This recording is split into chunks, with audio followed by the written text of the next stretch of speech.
Maybe that's your camera right there. Okay. What message would you have for that parent who is really feeling this parenting a teen? Oh my world. It's become difficult. It's become tough. Any wisdom you can give them to really not give up? Dear parent, I see you. I feel you. And I just want for starters to appreciate you. You are doing an amazing job raising that child. Thank you. Well done. I know it has its dynamics. It's never a walk in the park. Sometimes we feel like we're not doing the best. We're doubting even what we are doing. Or maybe we even can find ourselves comparing to other people's children. And we feel like, why is mine not like? But I just want to encourage you that as you are at it, keep the focus. This child knows no other parent but you. And while at it, I'll give you a quote by a lady that I love. She's called Sue Atkins. Sue says this: there can never be anything like a perfect parent. Yeah.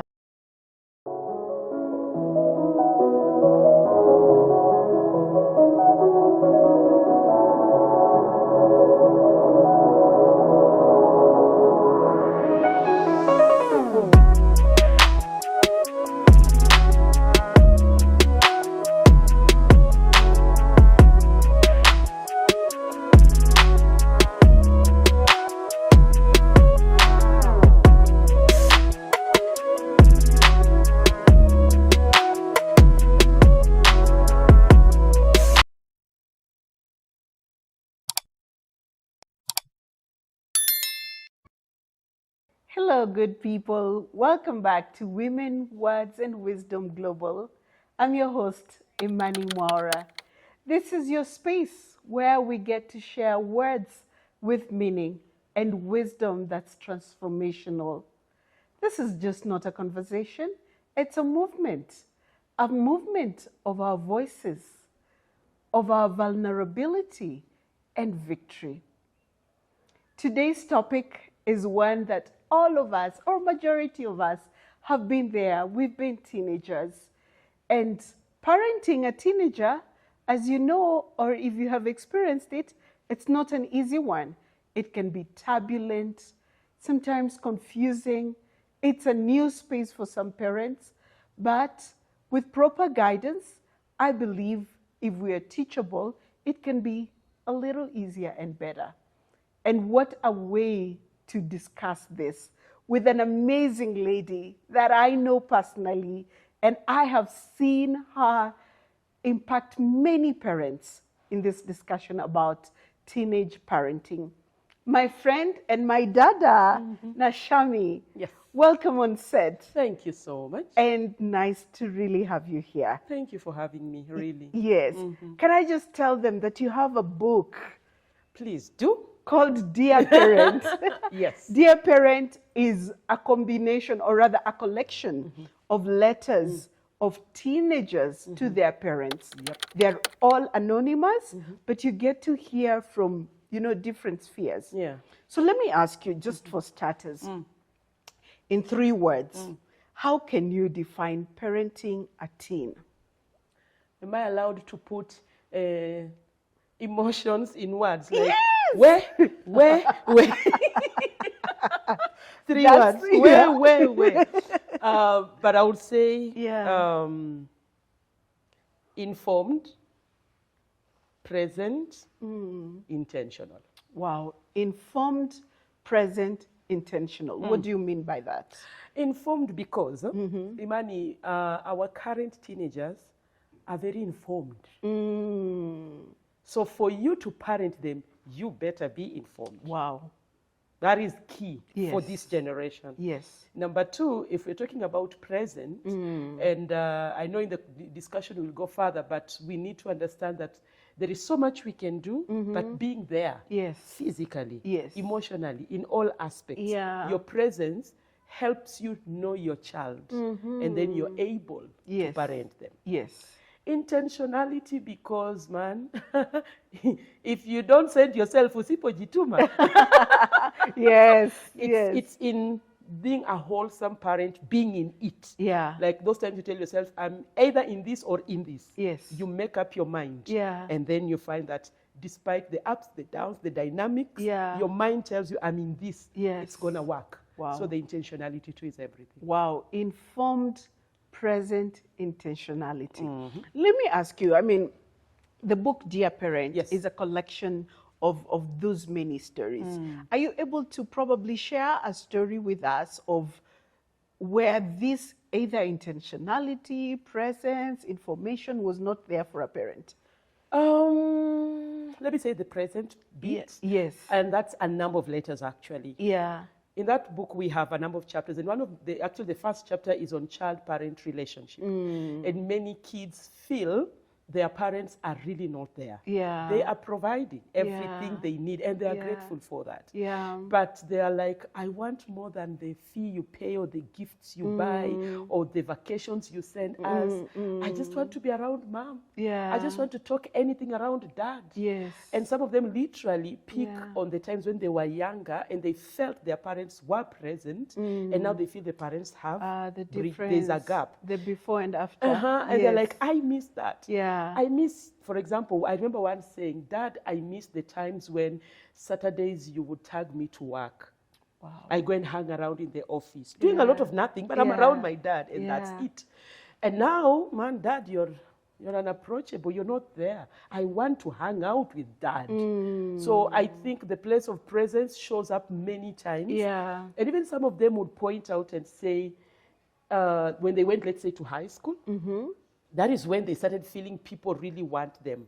They want to hear them. They want to listen to them. Yes. Because at home, it's more of everyone is busy. Yeah. Everyone is busy. Yeah. The parents are super busy, and the kids, the only time is do homework, shower, eat, sleep. Yes. Like there's no place for communication. Yes. And so it's something that literally showed up in most of the letters. Yeah, Yeah. yeah.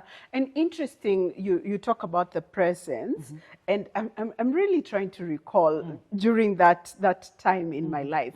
And one of the things that were probably significant there is you look at the parent as a disciplinarian. Yeah, right. Okay. But here you're talking about information, being present and intentional. Where do you draw the border between being that disciplined so the children just see you as a disciplinarian vis-a-vis all these aspects you're talking about presence? It's about just being there. Yeah. So where do you, because you really have to be a disciplinarian at the It's same time. important. So how do you combine that or even draw a line? There's one teenager that decided to throw it on me one day. She was like, let me tell you why it is hard for you millennials to parent us Gen Z. Whoa, I'm like, okay. wow, And, so, okay. and so she tells me, it's because you guys are trying to raise us the way you were raised. It won't work. We are not saying you shouldn't That's a be moment older. of silence. Wait, that we are trying to raise them the way we were raised. Yeah. And that won't work. It won't work. So, because times have changed, it's not that we are discarding the place of discipline, the place of order and all that, but it is in understanding who we are dealing with, for starters. It's a different generation. Some parents that are parenting teenagers are even Gen X. Some are even baby boomers. Yeah, They still yeah, have teenagers. yeah. So those are many generations apart. Right. So we need to know how to parent these and the dynamics around them. But one thing that is key, Imani, that I've always said, irrespective of the generation, Yeah. a baby boomer that, you know, life is life. A baby boomer is ashtukia amepata gen beta. This one of 2025. Life happens. Life happens. You know? True, true. And no matter the generation, Yeah. there is something that every generation has, and it is values. The values don't change with generations. They are the same. So the way, it's just the way it was instilled that is different, Yeah. but they remain the same. Virtues like honesty, I mean, kindness, Yeah. truthfulness, Yeah. you know, they remain. Yes. And so when we can take that and bring in this generation, in our mind, we're like, I need them to know that this is how we do life. This is how you deal with people. This is how you deal with your parents, so that it's clear.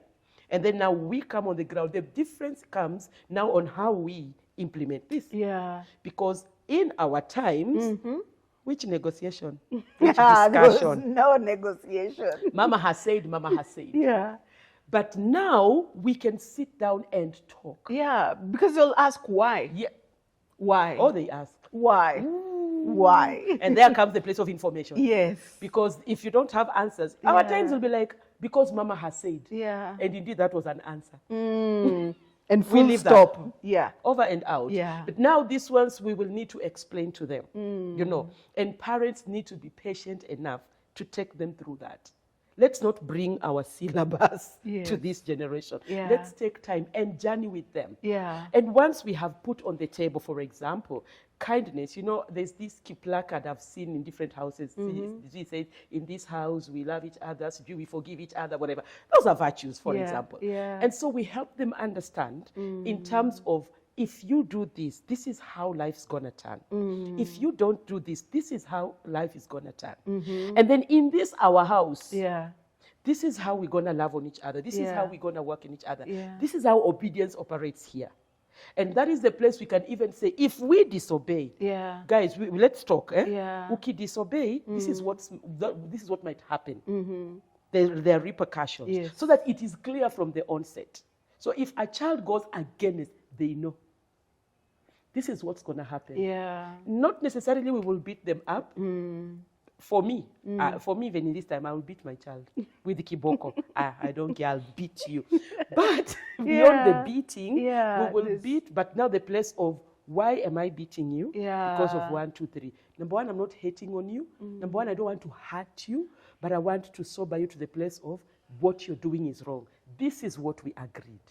Yeah, so in the place of, let's explain it to them, waishike, let them understand it, internalize it, and then now we guide them towards it, like, you know, those indicators like, oops, litmus paper is saying red, it's supposed to be blue, oops, and then they adjust. Yeah. Wow, I'm really feeling this information, presence, and intentionality in everything that you're speaking. Yeah. Now, the thing about, again, that teenagehood, I'm looking back, and I don't want to say all teenagers went through what I went through. So there's the transition to high school. I know the education system may change, but really, whether it's junior high, senior high, whatever it is, you're moving into another level of education. Yeah. And in as much as we want to instill this in our homes, I have seen that we may transition even to boarding schools. Yes. I'd like you to speak maybe to a teenager. Probably there's a teenager watching this with their parent. Yep. And there's that transition. What would, from your experience, what would you tell that 13-year-old, 14-year-old girl or boy? And they're transitioning. So mommy and daddy instilled this. Yeah. You know, and there comes a time that we transition into another phase of life. They're going to high school, probably even boarding for the first time. And things are happening in this space. Yeah. What would you tell that teenager? I think for starters, I would say, we understand it's a transition. We don't overlook that. Yeah. And with transition comes so many questions. So many, we are anxious about so much. We are trying to learn ourselves, and yet probably we are in a new environment. So that is a tall order. Yeah. I am growing up into a teenager, and then I'm in this new environment, new people, everything, all new. Culture shock can be real. Transition shock can be real, and we understand. Yeah. But even with that, one thing that I would tell a young person is, allow yourself be a teenager, number one. Just be a normal 13-year-old in a normal 13-year-old body. And even as you're transitioning, that which Papa and Mama taught you was good to help you be a morally upright person. And so as you get into these spaces with new people, even as you grow, be ready for people that were not raised like you. Because they are there. There are people who are not given those privileges, even just to understand that this is how life happens. Yeah. So that someone reasons differently than you should not make you think that is the right way to reason. Because dad and mom have given a template. So whatsoever you bring on, compare with your template. If it is not aligning, it doesn't have to, for example, we might be in my home, when somebody does something to you, you just do like this. Yeah. But in your home, you say, thank you very much. It's the same thing. True. But if someone comes, you're given something and they're like, and you're thinking, that does not look like thank you very much. Yeah. I will not take that. Yeah. So much will be presented before you, young person, but don't take everything if it's not in line with the template. Yeah. But bottom line, understand that transition will bring so much. your body is changing. Yeah. Your mind, your emotions, your thoughts. There's so much that is happening. Don't allow it to take a toll on you, kivyako. You see, when you go to school, there are people that are there. In every institution, I know there is a department, for example, called the guiding and counseling, you know. So there are people that we can always go to, older than us, template.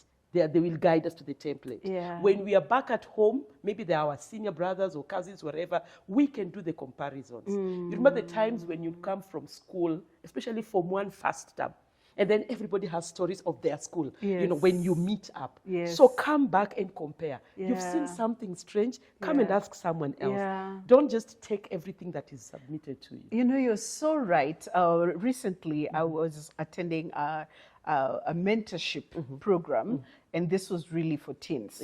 So you've mentioned something, when we went back home, we would compare what's happening in our school, your school, and all that.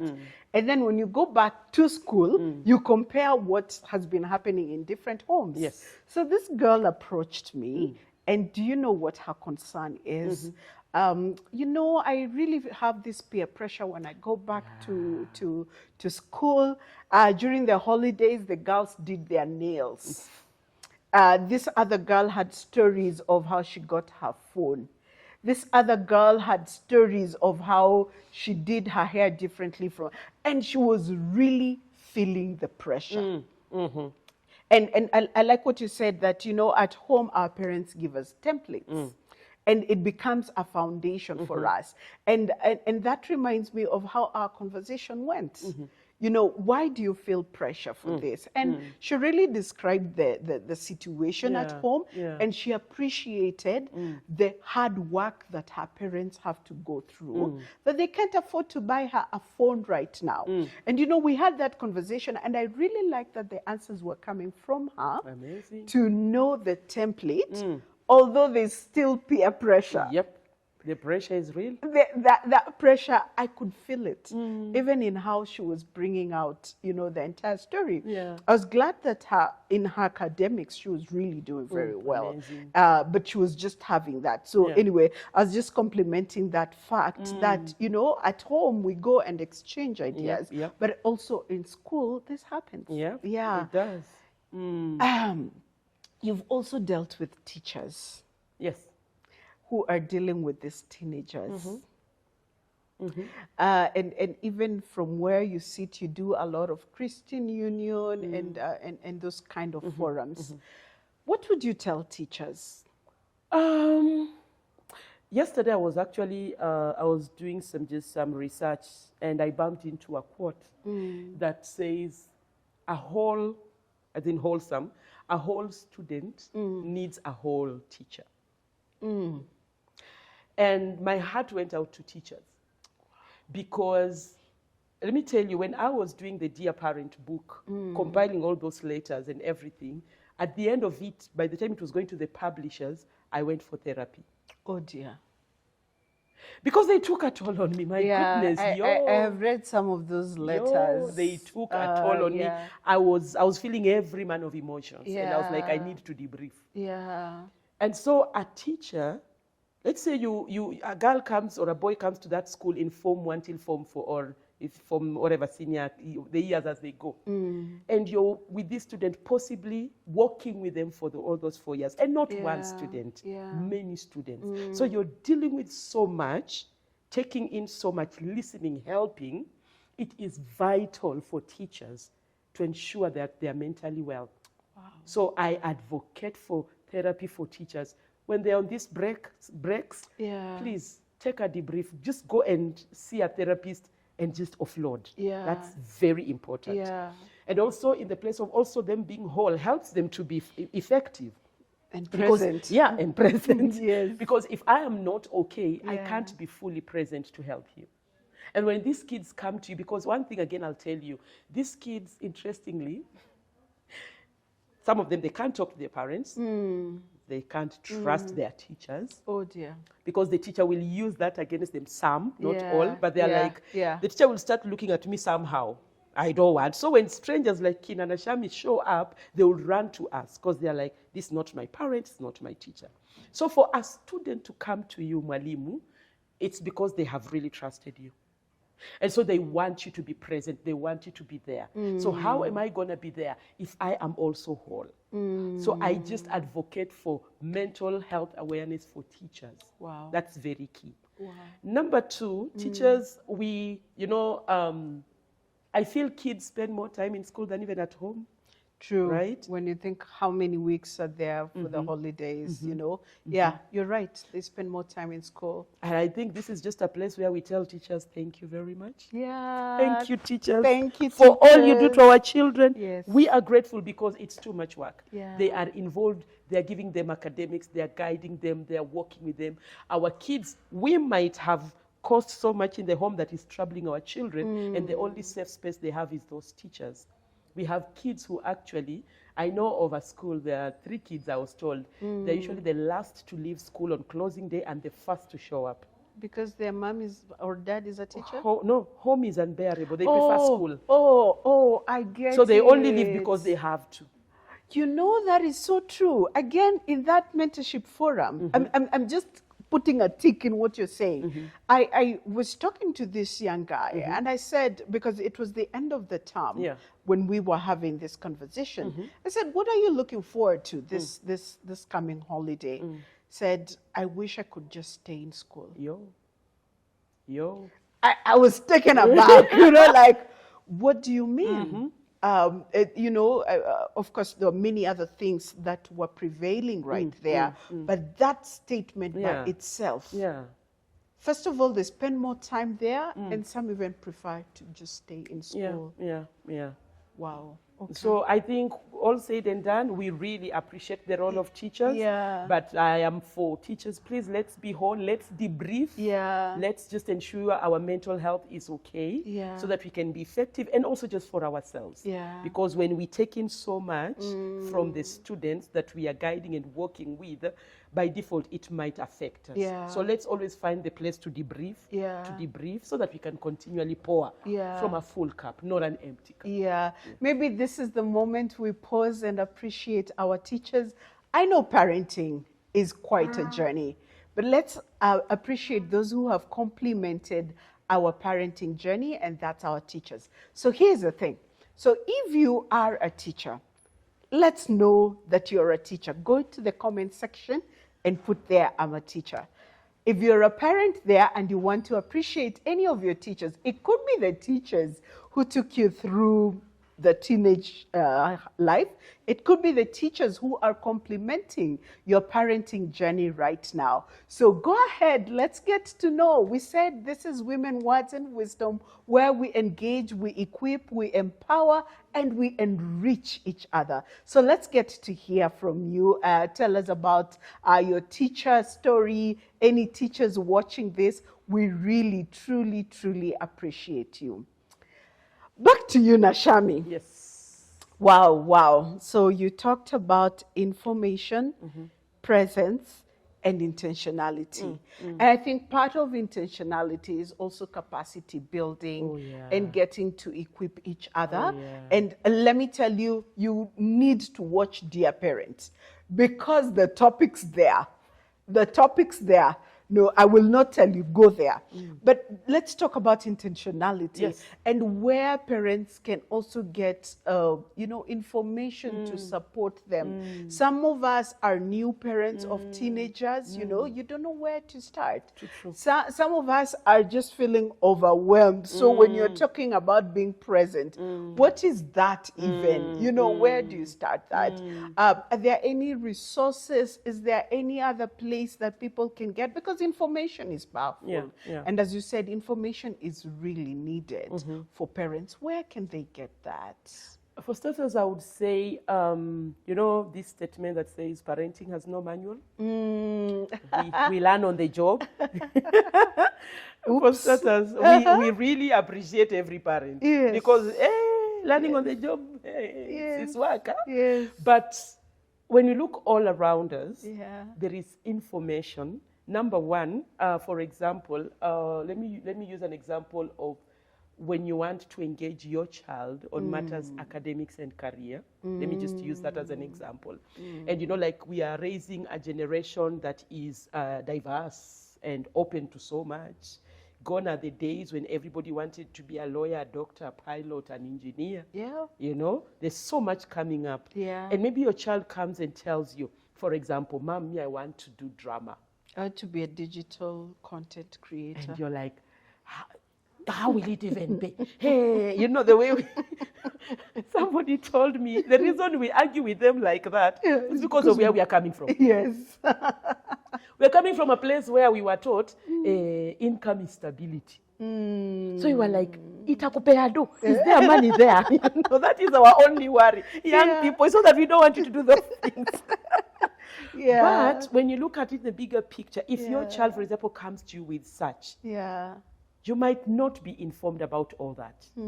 But therein is a chance for you to seek information. You can get online, do your researches, engage this child. Come here, let's go through the options we have in this. And sometimes they have more information than us. Actually, in fact, almost all the time. Oh my goodness. But just engage them. Bring them on board so that they know they are part of this, but engage them. Because at the end of the day, your role is to guide them, not to decide for them. So bring them on board and do the research together. That is you opening your mind to the possibilities around what they want. So, no, we are living in a better era. There's so much information at our fingertips. You can go online and research. There are so many groups and support groups coming up. Every time, I think I follow so many groups, for example, on parenting, and sometimes I get called into forums. I think every month there's always something. You get. So be on the lookout. There are seminars, there are conferences. They're just, I mean, and it doesn't have to be physical. Some of these are virtual. Just plug in and learn something. Someone is doing a topic on, for example, handling teenagers handling depression, dealing with that. Join in, learn something. There's just space to learn every day. There are books, there are resources. I mean, trust you me, right now, we quote unquote have a manual to parenting because of all this that is our disposal. So it is for me to be intentional in seeking that information as a parent because it's there. Wow. Wow. I hope you're getting this wisdom oozing out of Nashami. Again, I repeat, information, presence, and intentionality as a parent. I'm really hoping that this is being helpful in your life. I know we can't cover everything here today, but I hope you got some wisdom out of it. And maybe just to wrap this up, Nashami, maybe that's your camera right there. What message would you have for that parent who is really feeling this parenting a teen? Oh my world. It's become difficult, it's become tough. Any wisdom you can give them to really not give up, because this child is probably looking up to them. What wisdom would you give them? Yes. Well, dear parents, I see you, I feel you, and I just want for starters to appreciate you. You are doing an amazing job raising that child. Thank you, well done. I know it has its dynamics, it's never a walk in the park. Sometimes we feel like we're not doing the best. We're doubting even what we are doing. Or maybe we even can find ourselves comparing to other people's children. And we feel like, why is mine not like? But I just want to encourage you that as you are at it, keep the focus. This child knows no other parent but you. And while at it, I'll give you a quote by a lady that I love. She's called Sue Atkins. Sue says this: there can never be anything like a perfect parent. Just be the parent. This child has the best. You are the best. And trust you me, when you are walking on this journey, you know, scripture tells us that in all our ways we acknowledge God. I mean, just let God be your guide.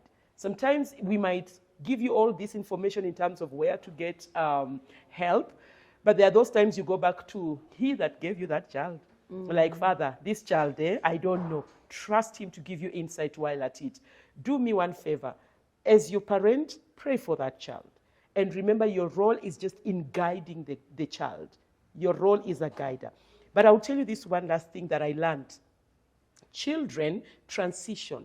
When a baby is little, those 0 to, let's say, 8 years there, what we say as a parent, you need to be more of a cover to this child. So your role is covering the baby and just being there under your canopy, quote unquote.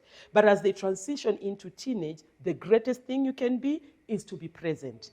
Remove the cover, now be present. Guide them, encourage them, affirm them, celebrate them, challenge them, redirect them if they go astray, but do all this in love. Trust you me, love wins. So when you show them love, even if you discipline them, they'll know that's coming from a point of love. That's tough love. They will see the love. But I really appreciate you, and please keep keeping on. You are doing an amazing job. Well done. Wow, parents, you've had it. We celebrate you. And thank you for staying with us. We truly, truly appreciate.